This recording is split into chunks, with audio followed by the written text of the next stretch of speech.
Natasha Gargiulo. Welcome to the Green Room on Casting Workbook. Wicked is wonderful. It's a stunning feast for the eyes with bold production designs, extravagant musical numbers, and Cynthia Erivo and Ariana Grande are magical and perfectly cast as Elphaba and Glinda. Do you know that they sing all of their songs live on set?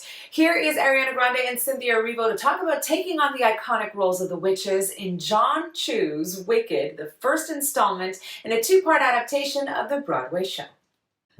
Are people born wicked? Or do they have wickedness thrust upon them?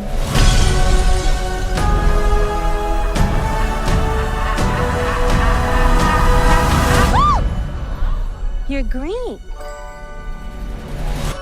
I am.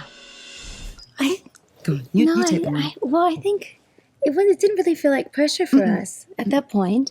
It felt like just what these women needed to do was sing, and we were very excited about the live singing aspect of it, and our sound department was so incredible. So when you're watching it, it looks like a professional recording, but it's because they had mics in her hat, in my blouse, in above us, around us. Yeah, they've turned the set into essentially a recording studio. Truly. So you could hear the sound from anywhere.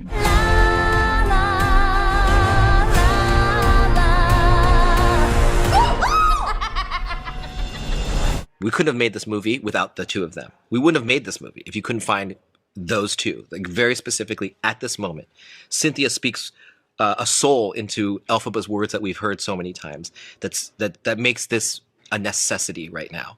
And Glinda speaks her words, even through the Ariana Grande persona, this most popular girl in the world, that she's finding a new way of herself in this movie. Even the way she puts her name at the end of the movie and changing her name actually in it as Ariana Grande Butera. Like, to me, she's a new person in that, and that's a hard thing, transition and change. And those two representing that, to me, is so magical and is what the movie is actually about within their relationship. And so I'm excited for people to see that. Hey! You should join us tonight. And don't tell me you have nothing to wear, because you could wear this. Something has changed within me.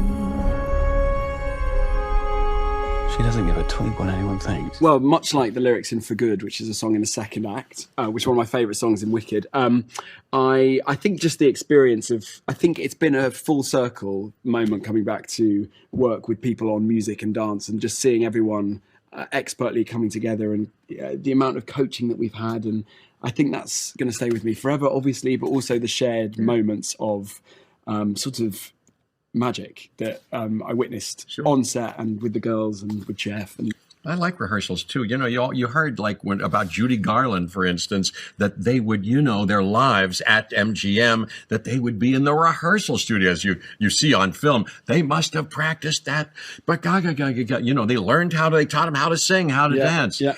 We experienced a little bit of this, got some last minute, training and special coaching for at least me for my song. I like that. Yeah. Something bad is happening in Oz. The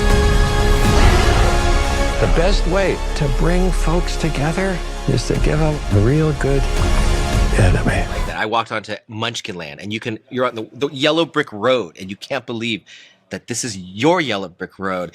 A very rare thing to see a film that you're going to be watching in 50 years' time. You can do anything.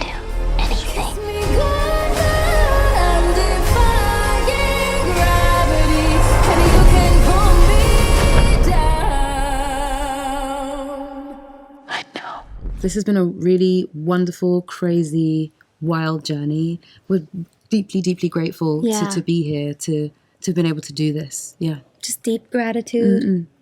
We really are. We're almost over the rainbow. It's so crazy. For part one. Don't be afraid. It's the wizard who should be afraid of me. The wizard that there is or was is ever gonna